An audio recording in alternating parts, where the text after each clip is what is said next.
Peter is Emeritus Reader in Physics at the University of Glasgow. He's still active in research, working with Dr. Peter. He's also been, he's worked at Fermi Lab in the States, where I think they searched for his proposal and presumably failed.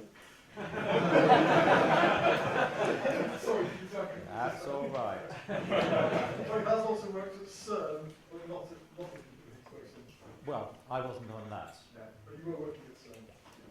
So he's got wide experience in various types of particle physics. I'm going to talk to us about golden astrophysics.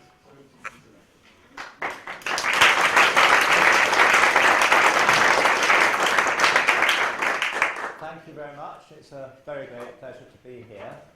I was given the title God in Astrophysics, and I decided to take it fairly broadly. There are going to be two themes of this talk. The first is why the universe is a really most amazing place, and the second is going to be talking about the Big Bang and the origins of the universe. So I think we should start off by realizing that the universe really is a very, very big place. This probably comes from the Hubble telescope, and it's a picture, it's not of stars, it's galaxies. So aim the telescope, and these are all galaxies, and or at least most of them are, and they have lots of stars inside them, very distant. But there used to be a rather smaller picture of the universe, and this is what we have been working our way from over the past centuries. Now, as everyone knows, well, as historians of science know, the universe used to be thought of as being centered on the Earth, and people could see planets going round, and the planets were pictured as going round on sort of spherical structures with heavenly spheres, and as you go out you get to different planets, ending with Saturn, which was all they could do at the time, and after that you've got the stars, and outside all that you've got the realm of heaven, a rather physical place really, and God resided there. So that was the medieval picture of the universe. It wasn't small, it was really quite big, but it was still a lot smaller than we know about today. The most important person after this was Newton, who basically produced the theoretical background for our understanding of gravity and the universe for a long time after that. Now, he said a few things, as well as working out the laws of nature and of gravity. He said that the universe, he believed, must be infinite because God fills it and God is infinite. Now, that's questionable theology, but that was what he thought. And he felt that matter has to be evenly disposed throughout an infinite space, then it just clumps together to form stars and planets. There are still some elements of this in our present thinking. But Aristotle, by the way, had denied that physically infinite things can exist. So there was a philosophical position here, but quite a tricky one. So Newton and Aristotle would have been in disagreement. Now, in the 20th century, there were two hugely important developments in cosmology. One was that Einstein produced the theory of general relativity, and the other was that Hubble, by observation, produced evidence that the universe has been expanding over time. Now, it's hard to overestimate the importance of the theory of general relativity, but it's also a rather difficult theory because it involves the idea that space and time are geometrically curved, or at least they can be, and that this gives rise to what we observe as gravity. But with the equations that he produced, you can produce mathematical models of possible universes. It's a very powerful theory, and everything is more or less based on his ideas. As for Hubble, he showed that there's a number that you can measure, and that shows how fast the universe is expanding. And that's called the Hubble parameter. So those are two things to bear in mind later on when we talk about what the universe is doing. Now, let's put a bit more concreteness into this. We have a certain view of the expansion of the universe. We say that the universe as we see it has a certain age, and that there are galaxies all spread around a very, very big volume of space, which may be infinite, but we don't know. And that this has a history. Everything is flying apart, and there was a beginning to this process. This beginning is called the Big Bang. Now, there's no way that I can really project onto a screen a full three-dimensional model of the universe, but this gives you an idea. It's rather like a balloon blowing up. Now, a balloon is a two-dimensional surface, but if you imagine lots of dots on the surface of a balloon and then blow it up, as you blow the balloon up, the dots will get further apart. Well, now, as space is expanding, the galaxies in space are getting further and further apart. It's the actual space that's expanding, just like a balloon. It's the rubber that's expanding. The dots on the surface of the balloon aren't moving, but the actual balloon is getting bigger. So space is getting bigger.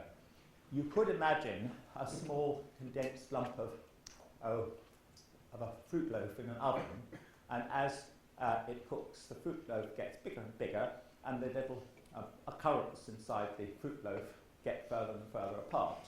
That would be a more three-dimensional picture.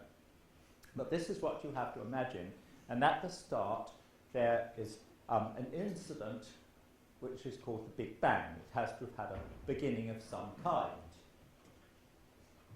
Now, this then is the story. Just to summarize it again, there was a Big Bang some 14 billion years ago. That's 14,000 million years ago.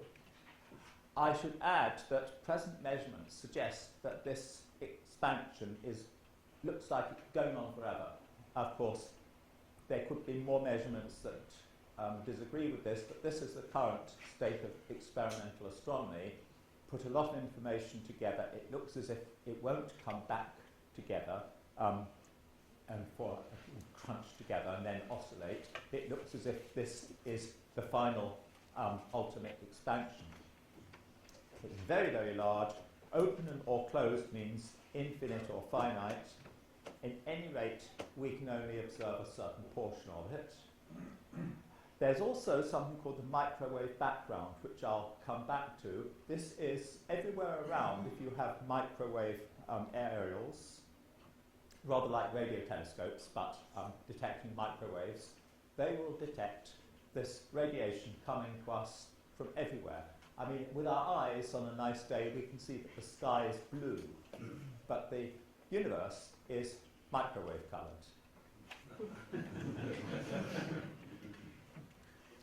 Now, here's a picture which was produced by someone at Cardiff University, and this just gives you time going from left to right, the story of what is happening. I'm going to go through this picture and take you step by step, because this involves a lot of physics, which is important, because if it's not right, things will not be right for us as human beings in the universe. So, there's the start. Start of the universe, some kind of incident which we can refer to as the Big Bang. T equals 0. That's 0 of time for the coming plots.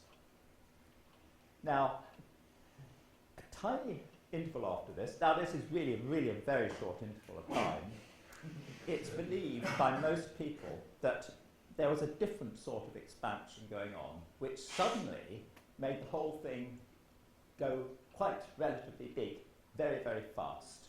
And this means that the uniformity of the real initial was frozen, so things were still quite uniform everywhere around, like a uniformly blue sky or uniform microwave distribution. That's the result of this very sudden and sharp period of expansion, which is known as inflation. And then that stopped. The universe is, or at least what we know about it, is still tiny, tiny. 10 to the minus 25 centimeters is really small. But this inflation suddenly turned it into a 10-meter diameter object. Now this is the picture. And at that point, still incredibly early on, this process stopped, and after that, more things started to happen.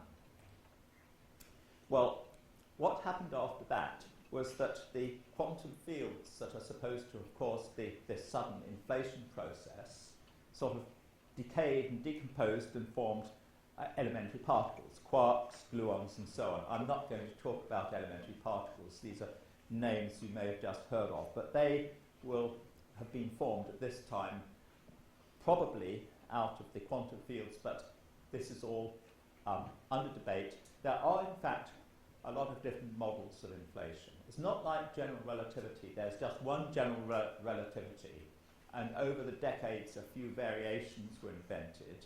But as far as inflation is concerned, there are a lot of theorists, all with their own variant theories. It's not fully understood, but it is believed by most cosmologists that probably something like this happened, and we are trying to get confirmation from recent measurements.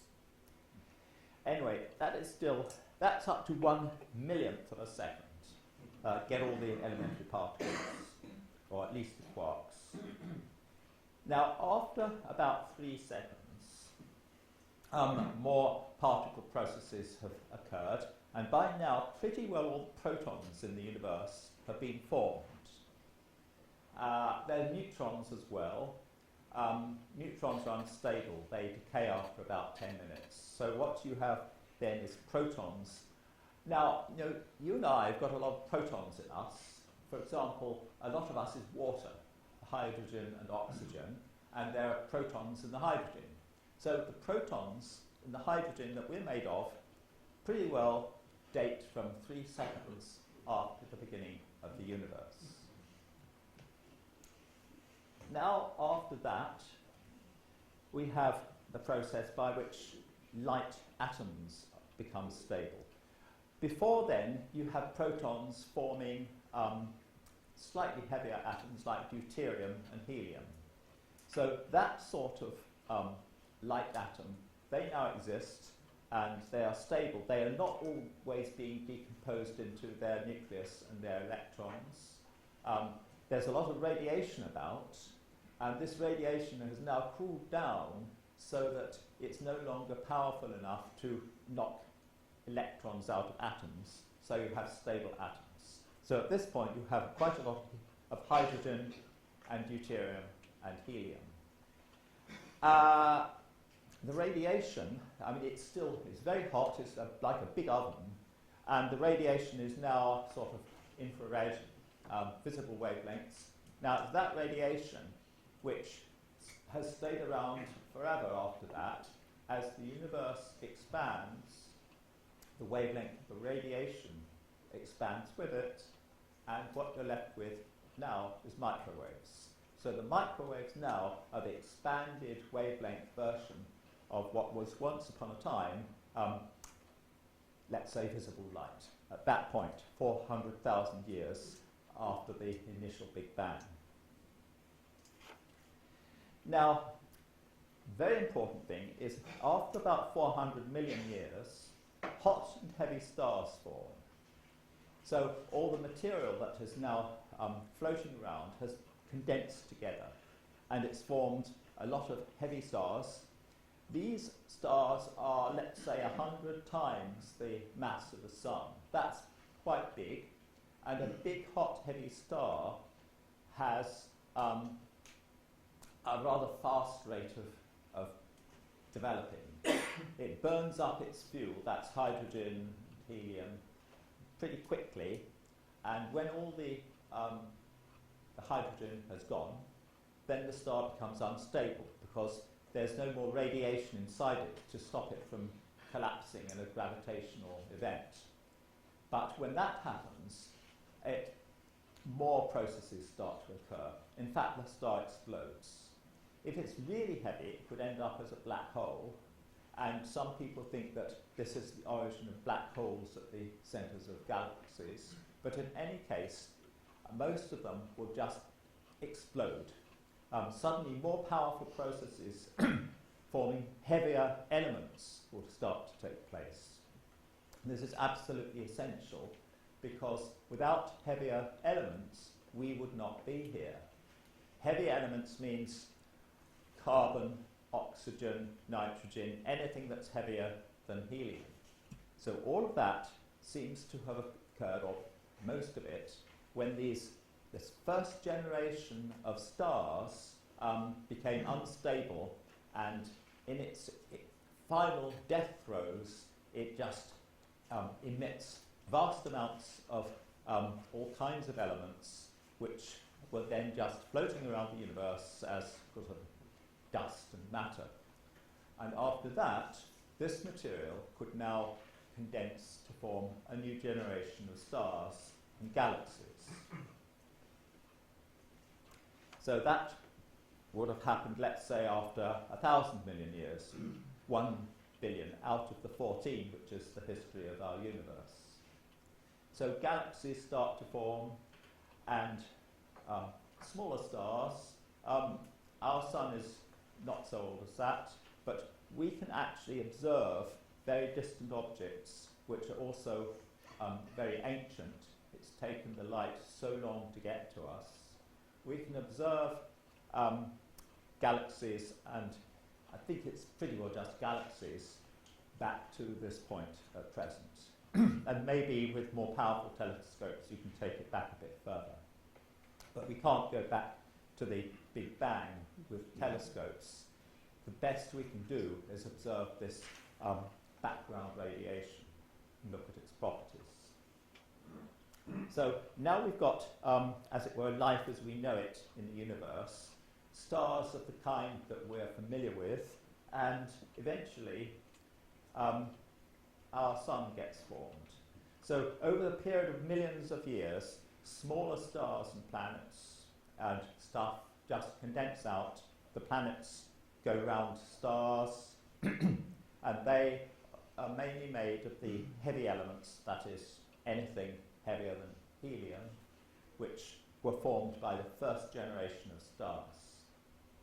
And that enables our own sun to start to form, and our own planet Earth to form and end up circling around our sun. So after 9 billion years from the start, our solar system is believed to have formed. It takes a bit of time, but that's the basic time scale. Compared with now, which is, well, it's now 13.8 billion years, an updated number. That says 13.7. So our solar system has existed for a sizable fraction of the entire history of the universe, but certainly not most of it. So that, in a nutshell, is the history of the universe. And as you see, I've indicated a number of processes which have to occur in order for us to end up at the end.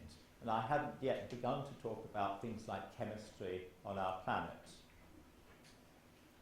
So let's ask the question, what do we think we need to form a universe that would be suitable for life, advanced life, human life? Now, I'm going to make a list on the next slide of a whole lot of detailed processes, and I'll be showing that these processes have certain requirements for the actual physics that comprises the universe. But to start off with, we need to have free space dimensions. That's not obvious. People produce theories of physics which say there could be any number of space dimensions. In fact, superstrings, famous speculative physics, they've got more space dimensions than that. They have to get rid of them by curling them up so you don't see them. If you only have 2 dimensions of space, nothing much can happen. That's flat land, a rather boring place. If you have 4 dimensions, you might say that would be very interesting, but it turns out that things aren't stable. Planets won't go in stable orbits around stars in 4 dimensions. It's just a characteristic of the mathematics that to get stable planetary orbits, that works in 3 dimensions. So that's rather convenient. it wouldn't work very well in 4 dimensions. You could have something or other happening, but not in any way the sort of universe that we know about. I also want to mention some really basic physics. And all you really have to do is to take some note of the different forces which I'm going to be talking about. I won't go through any mathematics. Now, atoms are made of nuclei and electrons. The nucleus consists of protons and electrons bound together. And something does this. It's called a strong nuclear force. And that binds protons and neutrons in a very small volume of space. And there's a lot of energy associated with that. This is the energy of nuclear energy. It's about 1 million times the energy scales of chemical energy. So that's there inside nuclei. Then there's electricity, electric fields and magnetic fields. There's one theory called electromagnetism. So I call this the electromagnetic force, but that really means electric fields and magnetic fields. And this binds electrons with nuclei to form atoms. Electrons have a negative charge. The nuclei have a positive charge. Opposite charges attract, and so the electrons are attracted to be around nuclei to form atoms. And then the atoms, of course, can combine with each other to form molecules, and you get chemistry. But to start off with, it's the electromagnetic force that makes the atoms exist to start off with. Now, the third force is rather less familiar to people because we don't experience it in everyday life. It's another force which does exist inside nuclei, affects them, and in certain circumstances, nuclei are unstable. These are radioactive nuclei, or even a neutron. It's unstable because some other force acts which is strong enough in that context within those atoms to do something. It's responsible for many kinds of radioactive decay, though by no means all of them, and is also associated with certain families of particles. Neutrinos are a kind of particle associated with this force. They're very, very unreactive particles, but they're given off when radioactive decays occur. And finally, gravity. We know about gravity because it holds stars together. And it keeps planets moving around stars, and it keeps us on the surface of our planet. So this is quite a familiar force.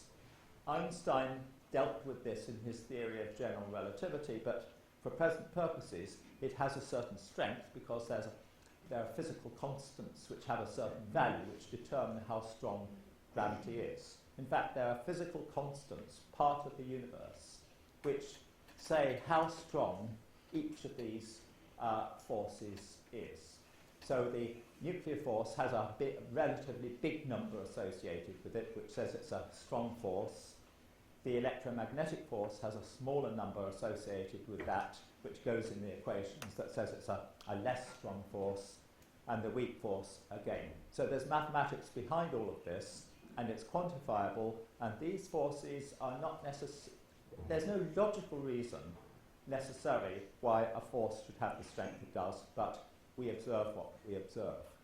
And it's the strengths of these forces which are important in saying why the universe is as it is. So, let me list a whole lot of things that we need physically to form a universe that is fit for human life, that will generate human life. There's more, but this will do. It's quite a big list anyway. So, firstly, we need matter. It's usually thought that any start-off process will produce equal amounts of matter and antimatter. There's such a thing as antimatter. For every particle, there's an antiparticle. Sometimes it's the same particle, but for example, there are protons and there are antiprotons. There are electrons and there are anti-electrons called positrons, and so on. And basic symmetry considerations make you think that there ought to be equal amounts of both, in which case, how come we now have matter in the universe and almost no antimatter? That's a question. You have to think of some physical process that could do that. The universe has to be very long-lived because there's history required for these processes to occur. A short-lived universe wouldn't do much. It must be able to form galaxies, which turns out to be non-trivial. You've got to make, at the initial stage, a certain amount of hydrogen, and it's got to stay around. If all the hydrogen disappeared, that would be bad. There's got to be helium formed as well, because that's a useful constituent for heavier elements. You've got to be able to form heavy elements like carbon and oxygen in stars. The first stars have to explode properly. If they don't explode, if they just all condense into a lump or black hole, that's no good. More stars must form, and finally, suitable chemical possibilities. So that's a brief summary, and I think there are some more factors, but this will do. So I'm going to go through these. This is quite a lot of physics here, but it is unfortunately a question of details. So let's think about matter and antimatter. What you see at the top there is a schematic picture of a proton which contains 3 quarks in it. They're called U, U, and D.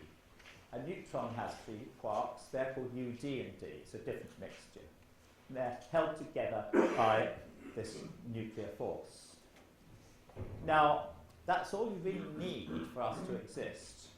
But if this were all there were, it's very hard to see any possibility for matter and to distinguish itself from antimatter. And it turns out that the weak force, which I briefly mentioned, has got more mathematical possibilities to it. It's a less symmetric kind of force mathematically than the strong force. Symmetry means things are stable. And it also turns out that to get enough mathematical possibilities to generate an asymmetry between matter and antimatter, you've got to have more than just 2 types of basic quarks. These consist of one family of 2 quarks. You need to have 3 families to make any headway of getting the kind of mathematical freedom to produce an asymmetry in the matter-antimatter formation. It's not understood yet. We don't understand how the amount of matter in the world, in the universe, is as much as it is. But this is the only thing we really know, that you seem to need more than just one basic family of quarks. You need 3 families, and we have them. You could do with more, I suppose, but 3 is what you definitely need, and they've been seen. So that's something that just happens to be right, because if it weren't right, nothing would work.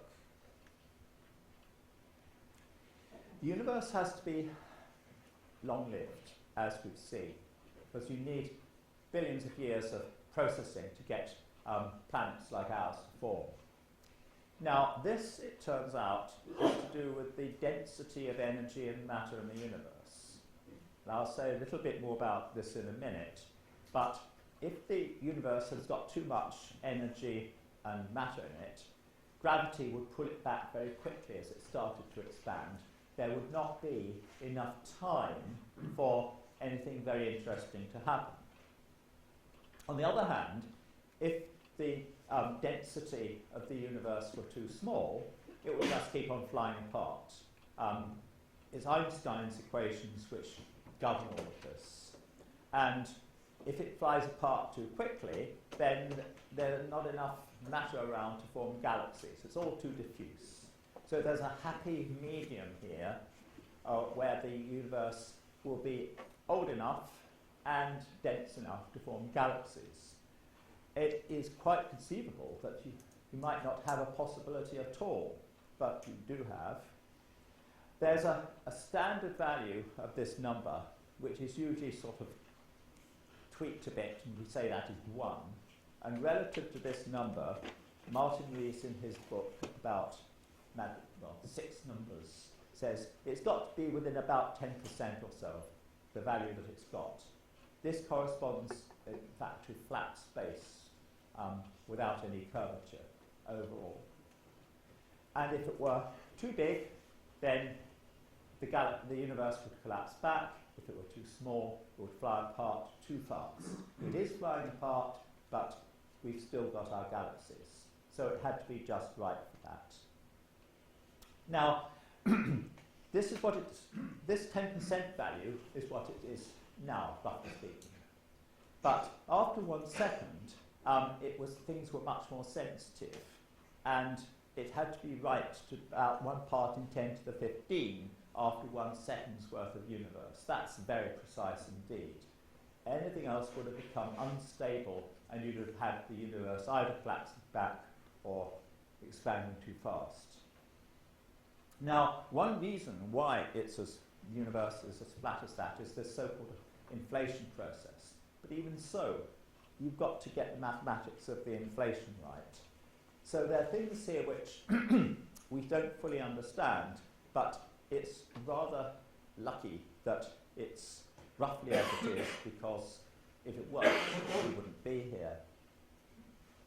I'm not going to talk about the so-called quantum fluctuations, which have got to be right as well. This is a subject which people work on. I don't fully understand it, but there are details of the inflation process which have to be tweaked or got right, or else it won't work either. But that leads me to a so-called dark energy. Now, the quantity omega, this is as mathematical as we're going to get, is to do with several different types of energy and matter. It consists of 5% of normal matter. Now, that's the 5% that Jim Al-Khalili says we know about. So we know about stars and galaxies, we can see them, we can't see the rest. And there are quite delicate measurements of, galaxies and supernovae and so on, which enable us to determine that there must be a lot of dark matter in galaxies, because the galaxies are rotating around. There's something there that increases their gravity, but we can't see it.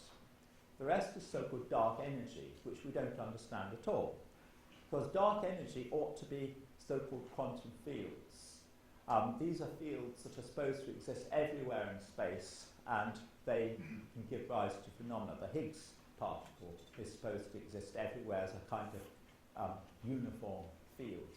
But work it all out, and you find that the energy contained by known quantum fields everywhere, you think of these as unrealized particles. It has to be enormous, like 10 to the 120 times the value that actually exists. That is a very, very, very large number. And the theory just isn't understood. There's something here that makes it disappear to quite an enormous precision. It could be a numerical coincidence, or it could be a new theory, but there's something here that certainly needs to be right, and we don't understand why. So now let me talk about formation of hydrogen and heavier elements. We need that because we're made of hydrogen and heavier elements. Now, what you need at the very early stages of the universe is quite a lot of hydrogen, but it mustn't all be hydrogen. If it were all hydrogen, you wouldn't get the basis for heavier elements. If there weren't any hydrogen, then our chemistry wouldn't work. So you've got to have quite a bit of hydrogen, but other things as well. And this means that the strong force in nuclei has to be right. What you see up the top right there is schematic pictures of nuclei bumping into each other and forming new nuclei. So it starts off with 2 hydrogen nuclei, that's protons, and they form heavy hydrogen, H2. Then another one comes along, and after a while you can form some helium, but this is helium-3. the normal stable helium is helium-4, and that is formed again by more processes. So I hope this gives you a sort of intuitive picture of what's going on, that you just have to have more and more elaborate collisions occurring, and at each point you can have a chance of getting a heavier atomic nucleus. And what I've drawn there is what occurs in stars with the beginning of the universe. Neutrons were involved as well. Now, the rate at which this sort of thing happens depends on the strength of the strong nuclear force. And Martin Rees quotes a number. You don't really need to know what this means in detail, but he works out a measure which has the value of 0.007. That's just this value. He says that if it were too weak, like less than 0.006, this process at the top there wouldn't form deuterium. You wouldn't have heavier elements, you just have a universe full of hydrogen. Doesn't help. But if it were too strong, then all of the hydrogen will turn into an unknown isotope of helium called helium-2. It doesn't exist because the strong force isn't strong enough to form it. But it would exist if the strong force were stronger than this number, 0.008, and that would ruin things too. So there's a range, and we are in the middle of it. But it gets more interesting because in the formation of the heavier elements, carbon, oxygen, and so on, these are very, very delicate processes. And people have calculated that it wouldn't work if this number were different by as much as 0.4%, which is a very tiny number. You'd either get no carbon or not enough carbon, or too much carbon and not enough oxygen, and so on. So these are, it's rather like chemistry, but this is nuclear reactions. So you can imagine chemical processes can be quite delicate, and these nuclear processes are equally delicate, and that's the sort of precision you seem to need on this number, and fortunately we've got it. Helium, right? You've got to have the right amount of helium, and that has to do with neutrons behaving properly because they are needed to form helium. We don't want all the hydrogen to become helium, but we do need some. If the neutrons lived too long, you'd have too much helium.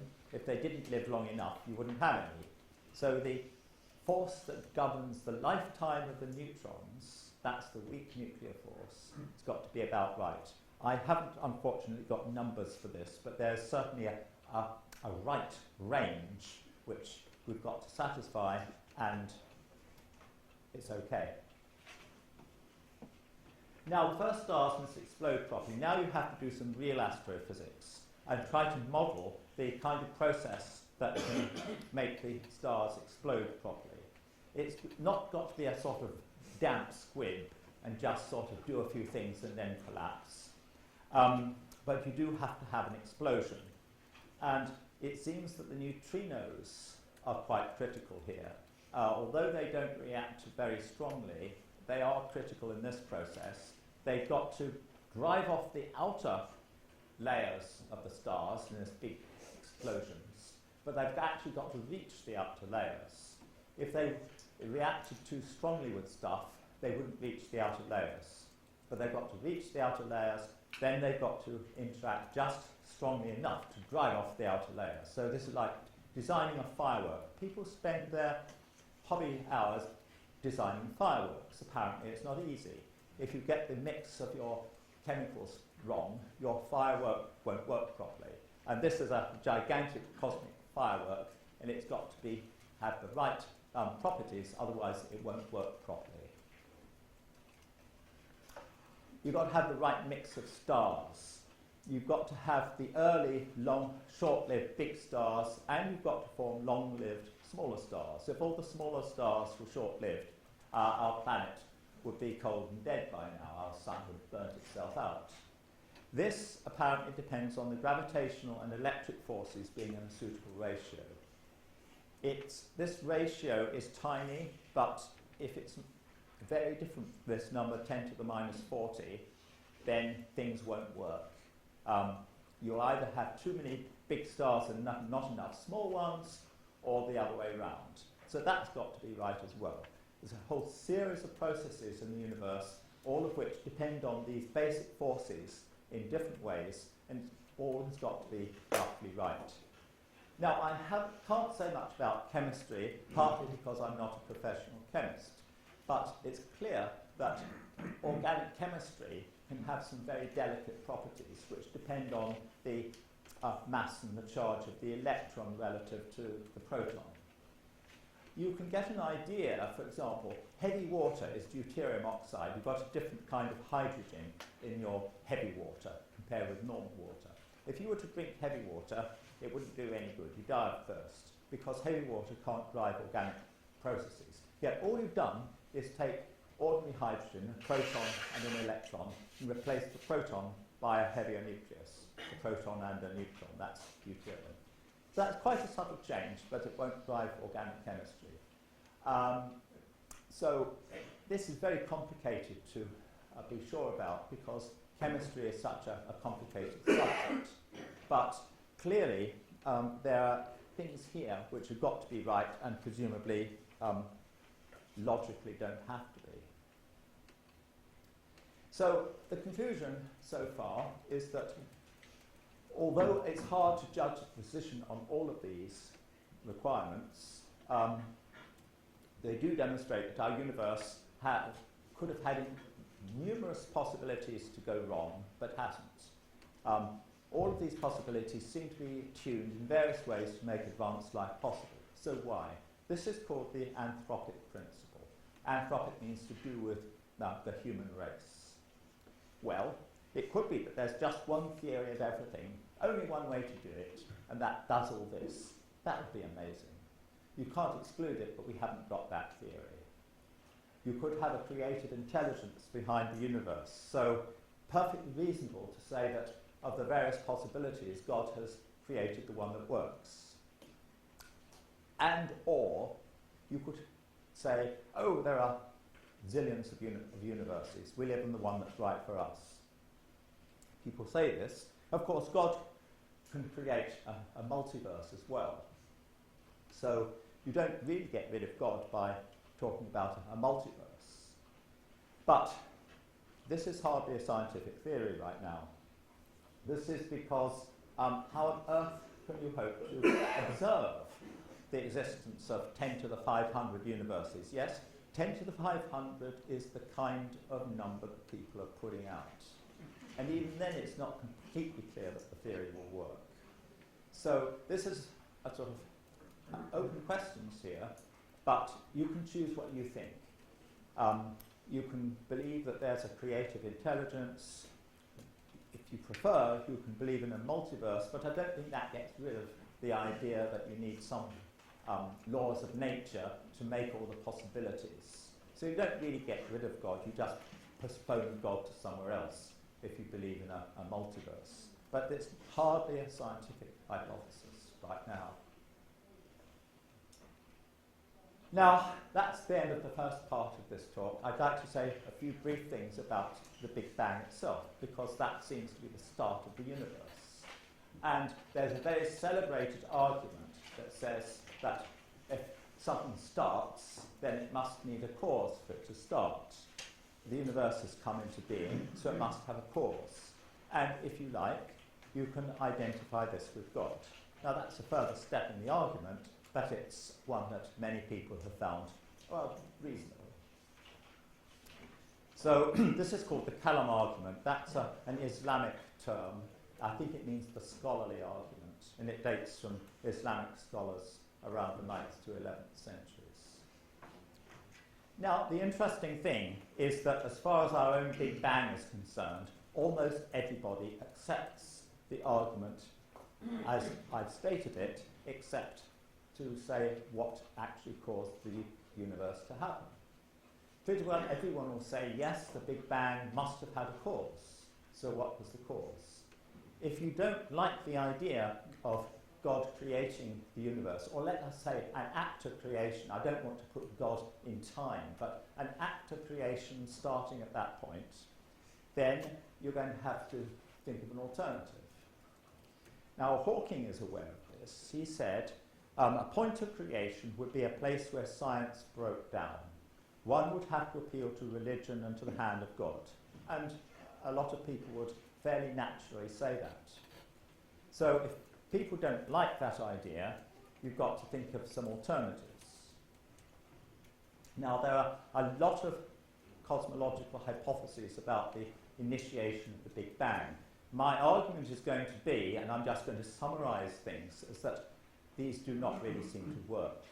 So that's the bottom line. I've just said if you just have a simple Big Bang, probably with an inflation process, maybe it started off on some kind of quantum object, whatever that might be, then you simply have the Kalam argument, pure and simple. Something must have caused that, and it's not so unreasonable to say that this was a divine act. Even Hawking would kind of go along with that logic. I've mentioned briefly oscillating universes. People have said, well, you know, it goes out, flies out, then it collapses back. And it keeps on doing that, does that forever. It's always done it. It's an infinite process. Now, it seems that although this sounds like an interesting idea, when you actually work it out mathematically, it doesn't seem to work. And in particular, our own present universe seems to be going off forever. So are we really in the very last stages of this process? It's oscillated an infinite number of times, but now with us, it's different. There's no reason why we should live in that universe. It's a bit of a stroke of luck, perhaps. But more than that, there's questions of entropy, disorder, which tend to increase with the oscillations. Also, the oscillations slow down, and you find out it actually did have to have a start, because the oscillations were so much faster in the past, add more up, actually had to start at some point in time. Now, without going into any details, fairly recently, some people invented a theory. It's called the Border-Guth-Vilenkin theory. And it says that if the Hubble parameter, that's the rate of expansion, has always been positive on average is a key phrase, then there must have been a start to the cosmos. And if you apply this to other ideas, you find that they had beginnings. There's something called internal inflation. I'm not going to go into this, but the idea is that you've got this inflation process is in fact normative. The whole cosmos, by which I mean something bigger than our universe, was and is inflating, but you get little pockets coming out which are universes like our own. That's the idea. But this had to have a start. This theorem tells you this had to have a start, so you've still got the Kalam argument. A completely different idea is that the universe had an infinite, uneventful past. But then, you know, infinity is an awfully long time. Any kind of instability, any kind of physical instability over an infinite period of time, obviously, will make a thing collapse or do something you didn't want. So if you really think that this is occurring, you've got to get rid of every possible instability. That's difficult. And it doesn't seem to work. There's an agreement that this isn't a successful theory. I won't talk about Hawking and Hartle. They've got an artificial theory which basically starts everything off at a certain time. It's in their book. They say that before then it was something called imaginary time, which is the same as space. But then they don't really give any reason why that shouldn't need a cause. So I think they just evade the problem. You still need something to start off the Hawking-Hartle universe. There are more waffly ideas. Everything emerges from a quantum object. Yeah, but you've still got to ask what caused that. A universe from nothing. Now here, I'd better say one or two words. Lawrence Krauss, who seems very militant, wrote a book called Universe from Nothing. He should have put a question mark at the end of his title. because most of the book is about sort of standard cosmology. It's quite a good book up to that point. But like a lot of these authors, they say, I want to say something questionable. So I spend 3/4 of the book saying some standard stuff which you'll like very much. And now I've earned my right to give my own opinions. And it's the own opinions which are questionable. When he says from nothing, he really means a universe full of a sort of a prior universe full of space but full of quantum fields which generate this our own universe. All very vague. It probably has to have a start. Apparently he's come clean on that, and probably it really did need to have a beginning, and it's certainly not nothing. So there's a bit of false marketing there. People buy the book because of the title, but it's not really delivered. It's certainly not philosophical nothing. Oh, you can also argue whether physical infinity is reasonable anyway. I won't go into this. This is something that Newton and Aristotle might have argued about. But it's quite reasonable to say that physical infinities are so different from anything that we know about that it's a hugely artificial metaphysical assumption to believe in them at all. But that's not something that we can't ever observe anything infinite because our observations are always finite. So the current conclusion, I've given a reference to a paper, is that you probably can't avoid a beginning to the universe. According to current ideas, and the Carnot argument appears valid, it seems you need an extra-physical first cause. And I'm running out of time. Theologically, people say, well, why do you argue like this? Because God causes everything always anyway. I'm not arguing the fact that God is always causing everything anyway, but this particular argument is really there for physical materialists who think that everything should be physical. And it says that a physical universe without a physical first cause seems to not to work. Of course, you can have spiritual causes as well. You can have more than one kind of cause acting at any one time. No problem, really. One is not exclusive about this, at least I'm not. And so, final comments. I've argued here that the universe appears to be fine-tuned for advanced life, and it most likely needs a first cause. This is, if you like, the God of the philosophers. We need, as Christians, a God of faith, and you must approach God differently to have a God of faith. But this is certainly a good start, or perhaps not a good start. It's a good thing to have in the back of your mind, that the science that people do is not in any way against the idea of God behind it all, but rather seems to point in that direction. Thank you very much.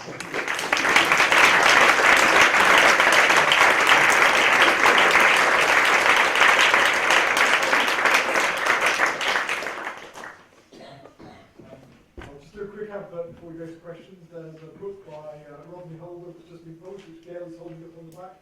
Rodney's a big fan. It's very good. So if you're interested in learning more, feel free to buy that from the stall. £6. Questions for Peter? I suppose, it's the first cause that must be outside time. When you say that time is in the universe, or you need time. You've got to believe in causes, and that's a philosophical question in itself. If you believe in causes, then physical causes are one kind of cause, and if you go and run to the end of that, you'll need another kind of cause. I suspect my question is more born out of ignorance of physics, but at the start of that you gave an overview of the opening seconds of the universe in quite a detailed fashion. Could you, my ignorance, just explain to me a bit more about the physical, the science and the science methodology behind how you get such an accurate depiction? I can't answer that question in 2 minutes.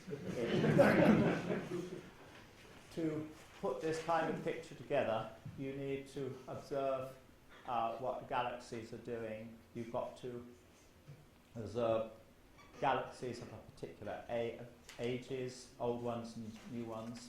You've got to do a lot of nuclear physics, and you've got to put the whole thing together to form a coherent picture, which is non-trivial. There's no 1 second soundbite, but you could read Martin Rees's book, Just 6 Numbers, and that's quite an easy, relatively easy book to follow, I think, and it's one I'd recommend. This is very useful. I love Martin Rees' book as well. It's not God of the Gaps. So again? It's not God of the Gaps. Saying, well, we can't ultimately Okay. so give us the Good question. Now, the God of the gaps is when you say, I've got a whole lot of scientific phenomena that I know about, but this particular section I don't understand, so there's no laws of nature operating there, God did it all specially. I'd want to give you 3 words here: gaps, boundaries, and anomalies. A gap is when you have something that science should be able to explain, but doesn't yet. And to attribute that specifically to God is very dangerous. Boundaries was when you say, well, I don't really know that science should be able to go farther than that. Keith Ward told us things that science probably can't do. So beyond that, you simply say, science is a method, it has its limitations. Beyond these boundaries, we need to think more broadly. Anomalies would be one-off events, which we will more commonly call miracles. You have to assess them in a different way again. Thank you. It might be rather a sort of simplistic question, but you've hinted that there is a relationship between people developing ideas of multiverse and not believing in God, and I wonder whether you consider that's one of the primary drivers, that they start off by not believing in God and trying to find a way out of that. This is rather like the old steady-state theory of the universe. But the people who produced the steady-state theory always insisted that their motivations were purely philosophical and scientific, and that it just so happened that Fred Hoyle was violently, not violently, but metaphorically violently against religion, and Bondi was also strongly against religion. With the multiverses, let me quote some words by Ed Witten. Ed Witten is regarded by some as the cleverest mathematical physicist alive, and he did a lot on this. He came to London to give a talk and get a prize. And he said, multiverses are an interpretation of superstrings that may be true. So you then have to try and read the minds of people like Leonard Susskind, who says, I just invented this theory, and it just sort of coincides with my antagonism to religion, and etc., etc. You can only form your own opinion about these people. It's because the official line is, it's just an interesting scientific idea. Can I just ask, people often say, oh well, if you're attributing the first cause to God, you're simply putting the whole step back a stage, and you're saying God is the cause, but you're just putting God as the reason for everything. So how do you explain where this has come from? All right, what is the cause of God? I thought this question might come. Let me tell you, the argument is you're going to have to think differently. Let me tell you a little story, which I've invented. An American went on a tour of St. Paul's Cathedral, and the tour guide said, no, St. Paul's Cathedral was designed by Sir Christopher Wren. The American gets upset. Come along, he says, that's a stupid answer. Because just tell me this, who designed Sir Christopher Wren? The argument I'm putting is that once you get back to a certain point, you're going to need different kinds of question. With Sir Christopher Wren, you might think as a human being you know what the questions are. With God, we don't know what the questions are. It's better to allow our ignorance. As I understand it, our galaxy is more like a disk than a sphere. But I understand it, the universe is expanding spherically and not like it is. So is our disk rather an odd phenomenon or quite common, or and is there any importance factor? If you'd like to go to the web pages operated by NASA, for example, you can see pictures of different kinds of galaxies. And some of them look like Catherine wheels, and some of them look like sort of elongated blobs, or some look like spherical blobs. And it all depends on how much rotation was given to these structures as they happen to condense. A bit of asymmetry would tend to make them rotate, and in the end you'll get this sort of Catherine wheel phenomenon. They really are rotating, whereas a spherical galaxy didn't have any rotation given to it, and just sort of came together.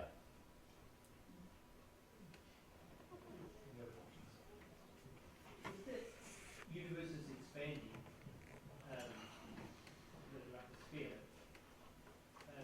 where is the centre? Well, where's the centre of an expanding balloon? Not on the surface of the balloon. All parts of the balloon are the same.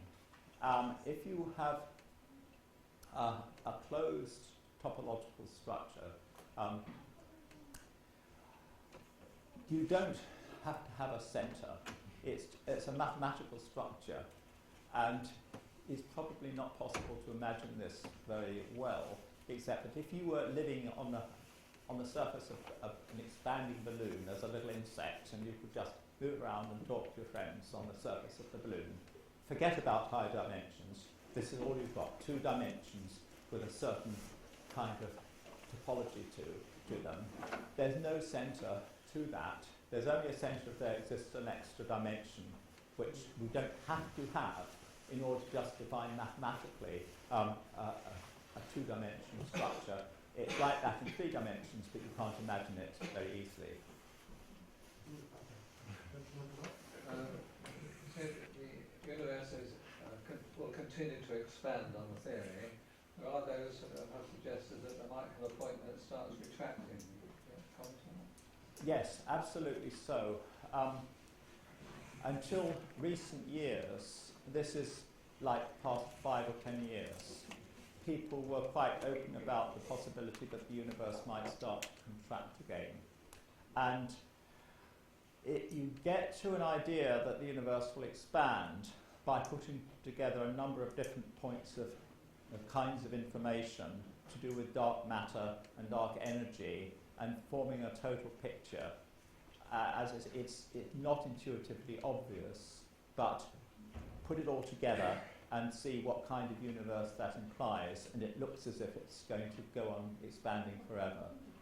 That's the current state of the research. Thank you. If we want to postulate the existence of another universe, is it actually possible to scientifically test whether it exists? That's a very good question. It's very much on the edge. There are people who think that they can figure out some anomalies in the cosmic background radiation, which they claim could be interpreted as another universe bumping into our own. This is highly controversial. It's not a standard point of view at present. But if you want to say, I really need 10 to the 500 of them, I don't think anyone has a clue how you could possibly verify that. Isn't time a property of the universe as it is set now? Is time? Yes. Yeah, we exist in time. What's the alternative? I don't know, thinking if time is as the universe is set now, if time is a property for this setting, that universe. I think the answer is yes. It's as I've tried to indicate it. Is the question really about, is God outside time? Is that Oh, what sorry. you're Is that? Are you asking whether God is outside time, or whether just... Yeah, we can, Ah. but more like, yeah, we have this universe, and universe in the way that the universe is set? Yes, Einstein would have immediately said yes, because Einstein combines space and time together in one theory, and that emphasizes what everybody really believes, that time is a part of it all. Einstein did tend to regard time as just another dimension, which was different from space, but still there. But yeah, you do have this extra dimension, however you like to think about it.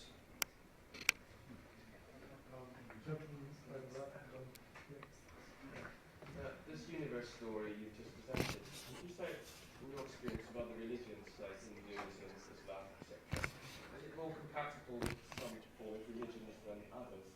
Does it sort of rule out, to some extent, other religious traditions more so than Christianity?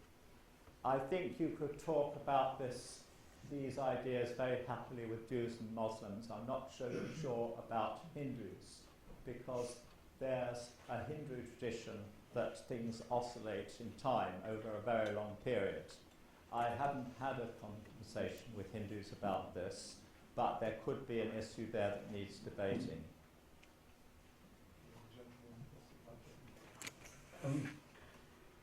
It's clear that mathematically and so on, looking at the development of the universe, it appears to come from one point, a singularity. There are such vast quantities of material in the cosmos that the idea that this arose from some almost infinitely small point and developed in such incredibly tiny slices of time, as you've indicated, that I find it difficult. I can see where everybody's coming from, but this idea of something so tiny producing something so large does rather boggle the imagination. Well, of course you're right, but it has to be said very clearly that we don't understand the physics at this point, and we just do the best we can. That's not a very good answer, but it's an honest one. Thank you.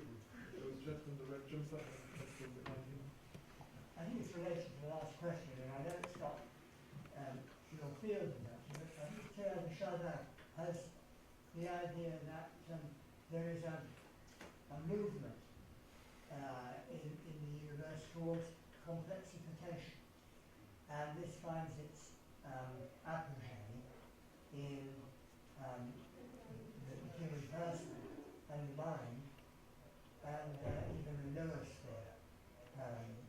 And I just wonder whether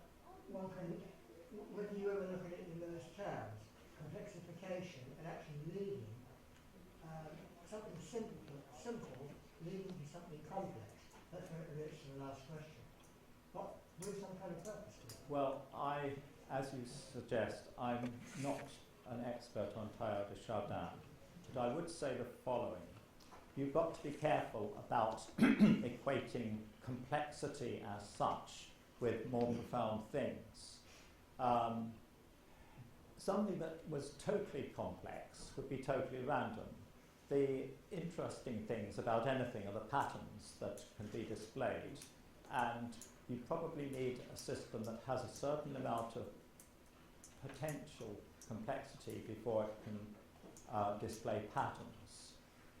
I don't really know about the noosphere because you need to have a theory of the mind for that. I haven't talked about that.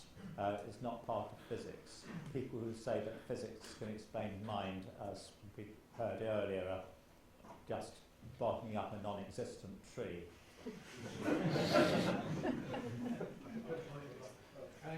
Your talk gives rise to so many questions. If I'm allowed just one, may I ask? The Big Bang arose from this quantum object or whatever it was.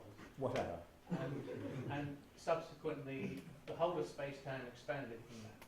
Four-dimensional space-time expanded. So does physics say anything about the space in which the initial object existed. And therefore the space-time itself exists. So is it some kind of fifth-dimensional universe out there that's beyond our own thing that we can observe? Well, there are people who make their academic living out of postulating all kinds of things here. If you ask, does physics say anything, the answer is no, but physicists have a lot to say.